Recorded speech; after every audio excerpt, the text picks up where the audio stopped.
Viewers ఎవరైతే చూస్తున్నారో ఈ వీడియోని, ఈ లైవ్ని, ఈ డిబేట్ని చూస్తున్నారో వాళ్ళ కామెంట్స్ రూపంలో వాళ్ళ అభిప్రాయాన్ని తెలిపితే దాన్ని కూడా మనం వీలైతే ఎండ్లో మన ప్యానలిస్టులతో ఒకసారి వాటి గురించి కూడా చర్చిద్దాం. సో మీరు కామెంట్స్ రూపంలో మీ అనుమానాలని, వాస్తవాలు ఏంటి, ఏమై ఉండొచ్చు అనేది ఒకసారి కామెంట్స్ రూపంలో తెలియజేస్తే వాటి మీద కూడా చర్చించేటటువంటి ప్రయత్నం చేద్దాం.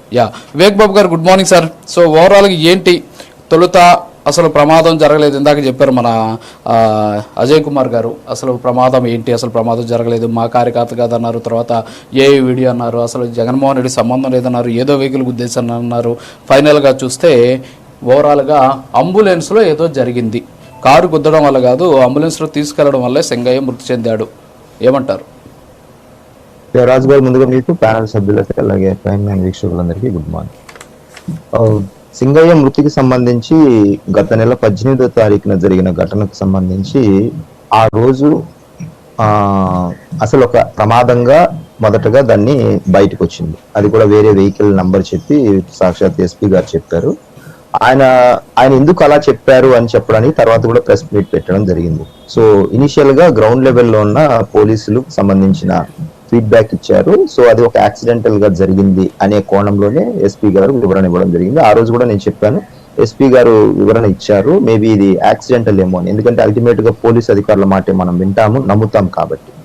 సో ఆ అనుమానాస్పద మృతికి సంబంధించి తరువాత విచారణ ద్వారా తెలిసిన విషయాలు మనకు ఆబ్వియస్ గా విచారణ చేస్తారు కాబట్టి పోలీసులు లోతుగా ఆ రోజు ఎక్కడి నుంచి మొదలైంది, సీసీ ఫుటేజ్ ఏంటి, ఏమన్నా కెమెరాస్ ఏమన్నా ఫీడ్ అయిందా, ఎక్కడ ఏంటి అని లోతుగా విశ్లేషిస్తే మనకు బయటపడిన వాస్తవాలకు సంబంధించి ఒక్కొక్కటిగా ఆ రోజు ఘటన జరిగినప్పుడు మీరు ఇందాక చెప్పినట్టు అన్ని కెమెరాలు విఐపి మీదనే ఫోకస్ అయి ఉంటాయి. కానీ ఒక్క ఫోన్ లో మాత్రం ఆయన కింద పడిన వీడియో ఏదైతే ఉందో, క్యాప్చర్ అయిందో, దాన్ని నాకు తెలిసి వైసీపీ క్యాడర్ కు సంబంధించిన వ్యక్తి క్యాప్చర్ చేసి ఇలా వీడియో తెలిసింది ఉంది అని చెప్పగానే నాకు తెలిసి అది వైసీపీ వాళ్ళు సీజ్ చేసినట్టున్నారు బయటికి రాకోకుండా.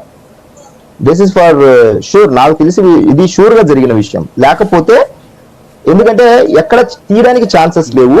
ఇంకొక వీడియోలో కింద పడ్డాడు, ఆగండి ఆగండి అంటూ ఇద్దరు కార్యకర్తలు ఆపుతూ వస్తున్న వీడియో ఒకటి చూసాం. సో ఈ రెండు విజువల్స్ తప్ప మనకి ఏ విజువల్ లేదు. సో వైసీపీ వాళ్ళు ఈ 3 రోజుల పాటు, అంటే జూన్ 18 నుంచి 22వ తారీఖున వీడియో బయటకు వచ్చింది. ఆ 4 రోజుల పాటు బాగా చక్కగా హోల్డ్ చేయగలిగారు.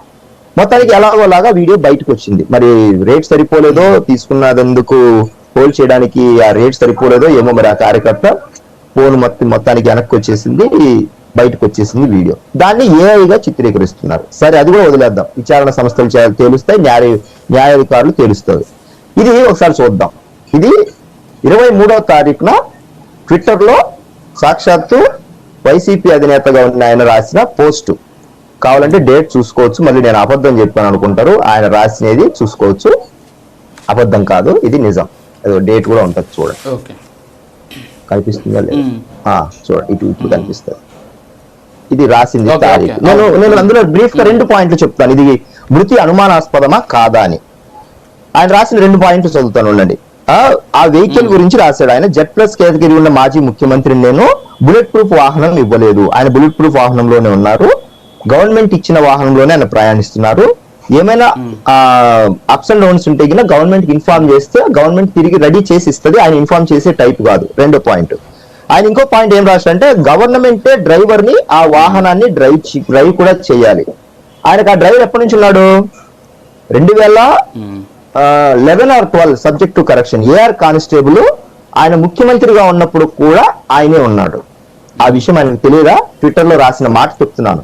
అంటే ఆయనకి ఏ డ్రైవర్ ఉన్నాడో కూడా తెలియనట్టుగా, గవర్నమెంట్ ఇవ్వనట్టుగా, సంబంధం లేనట్టుగా రాస్తున్నాడు. అంటే అబద్ధాలు చెప్తున్నాను. ట్విట్టర్ వేదికగా ఆయన సాక్షాత్తు ఆయన అకౌంట్ ద్వారా రాసిన మాటలు.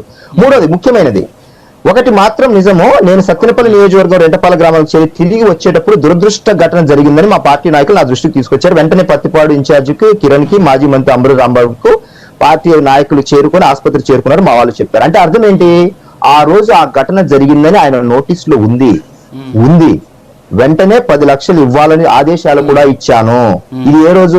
జూన్ 18వ తారీఖున జరిగిన రోజునే 10 లక్షలు ఇవ్వాలని ఆదేశించాడు. కానీ మనకు బయటకు ఎప్పుడు వచ్చింది ఈ వార్త?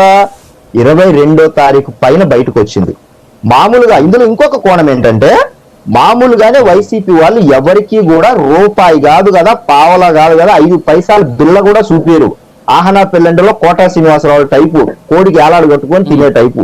అట్లాంటి వాళ్ళు వీళ్ళు 10 లక్షలు లెక్కిచ్చినారంటే, వీళ్ళు 10 లక్షలు లెక్కిచ్చే వాళ్ళ వీళ్ళు మామూలుగా కాదు. కాబట్టే వాళ్ళకు తెలుసు ఇది కేసు, ఇది మరణం మన ద్వారానే జరిగింది, కాబట్టే 10 లక్షలు డబ్బులు ఇచ్చేసి దీన్ని మాఫీ చేద్దామని వాళ్ళకి ఆ రోజే వెంటనే వెళ్ళి పరుగున వెళ్ళి ఇచ్చారు.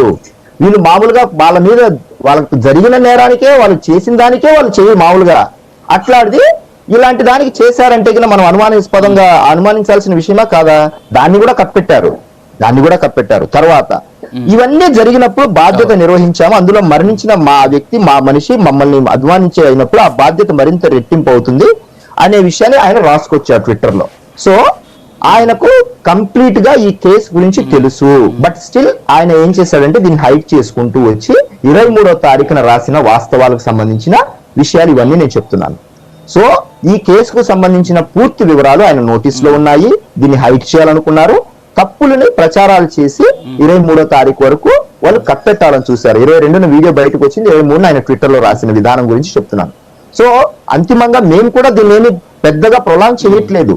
ప్రతి సందర్భంలో చనిపోయిన వ్యక్తుల్ని లేకపోతే చనిపోయిన వ్యక్తులకు సంబంధించిన ఘటనలని వీళ్ళు ఎలా వాడుకుంటారు, పబ్లిక్ లోకి ఎలా తీసుకెళ్తారు, పదే వాళ్ళ ఛానళ్ల ద్వారా యూట్యూబ్ల ద్వారా ఎలాగా అనలిస్టుల రూపంలో ఎలాగా విషయాన్ని చిమ్ముతారు అనే సంఘటనలకు సంబంధించినవి మనకు నెంబర్ ఆఫ్ ఎవిడెన్సెస్ ఉన్నాయి. ఇప్పటికీ కూడా మేము ప్రజలకు అదే చెప్తున్నాం. రమేష్ గారు ఇందాక మాట్లాడుతూ ఒక మాట అన్నారు ఏంటంటే దానికి కూడా మీరు క్లారిటీ ఇవ్వాలా. ఇందాక ఏంటంటే రమేష్ గారు ఒక మాట అన్నారు ఇందాక ఏంటంటే తెలుగుదేశము అలాగే జనసేన మాదిరి సినిమాల నుంచి పుట్టిన పార్టీ కాదు మాది, సో వాళ్ళకి తెలుసు డ్రామాలు అంటే మాకు తెలియదు అనేసి అన్నారు. మరి దానికి ఏమన్నా మీరు డ్రామా ఇప్పుడు అదే చెప్పబోతున్నా. డ్రామాలు ఎవరు ఆడారు, ఎందుకు ఆడారు, డ్రామాలు ఎవరు ఆడితే 175 టార్గెట్ పెట్టుకొని 151 వచ్చిన వాళ్ళకు 11కు వచ్చినారో డ్రామాలు ప్రజలు తెలుస్తారు.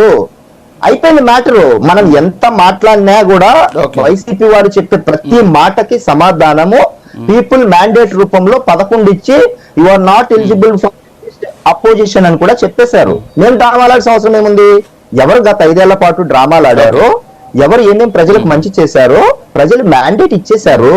వీఆర్ ఫేసింగ్ యాక్చువల్లీ మేము 5 ఏళ్ల పాటు గత ప్రభుత్వానికి సంబంధించినది ఫేస్ చేశాము.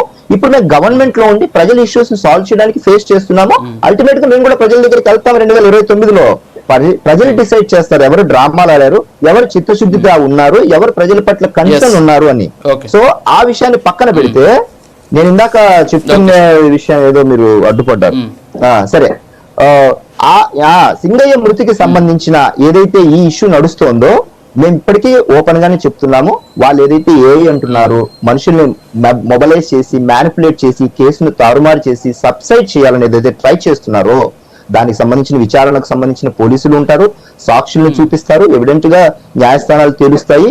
కానీ ఇక్కడ బాధ ఏంటంటే 4000 టన్నులు కలిగిన 4000 కేజీలు కలిగిన 4 టన్స్ కలిగిన ఒక వెహికల్ అక్కడ ఏమి స్పీడ్ గా వెళ్ళట్లేదు.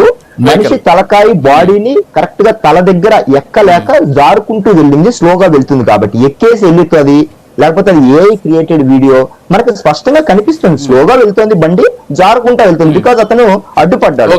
తల ఎక్కలేదు అంత ఈజీ, ఎందుకంటే తల గుండ్రంగా ఉంటది. గుండ్రం వస్తువు బాల్ మీద ఏ బండి ఎక్కలేదు అంత తొందరగా. ఫ్లాట్ గా లేకపోతే ఒక హంప్ ఉన్నట్టు ఉంటే ఒక ఏటవాలుగా ఉన్న దాని మీద ఈజీగా ఎక్కగలదు. అప్పటికే బ్రేక్ వేసారు ఆ కారు. ఆ వీడియో మనం స్లోగా వెళ్తోంది. ఎందుకు ఎక్కలేదు అంటున్నారు వీళ్ళు వీళ్ళే విచారణ అధికారులాగా, వీళ్ళే సిబిఐ వాళ్ళు కొన్ని 100 కేసులు ఇలాంటివి యాక్సిడెంట్ కేసులు చూసినట్టు వైసీపీ వాళ్ళు ఇచ్చే తీర్పులు చెప్తున్నాను. మీడియా సాక్షుల్లో మీడియా డిబేట్లలో చేసేదానికి బండి ఎలా ఎక్కుతుంది, ఇలా ఎక్కేస్తుంది, అన్ని బరువులు మనుషులు ఉంటారా. సో ఇవన్నీ మీడియా ట్రయల్స్ అన్ని జరుగుతూనే ఉంటాయి వైసీపీకి సంబంధించిన ఛానల్స్. మనం దాని గురించి అక్కర్లేదు. బట్ వీడియోని దాచిపెట్టి 22వ తారీఖున బయటకు వచ్చింది. 23వ తారీఖున ట్విట్టర్ లో రాసిన ఈ కథకు సంబంధించిన సాక్ష్యాధారులు ఎవిడెంట్ గా వాళ్ళ సంబంధించిన వ్యక్తులకు నేను వెళ్ళి ఆ మృతికి సంబంధించిన మృతుడికి సంబంధించిన కుటుంబ సభ్యుల దగ్గరికి వెళ్ళి చేసిన డ్రామా, చెప్పించిన మాటలు మనకు స్పష్టంగా అర్థమవుతున్నాయి.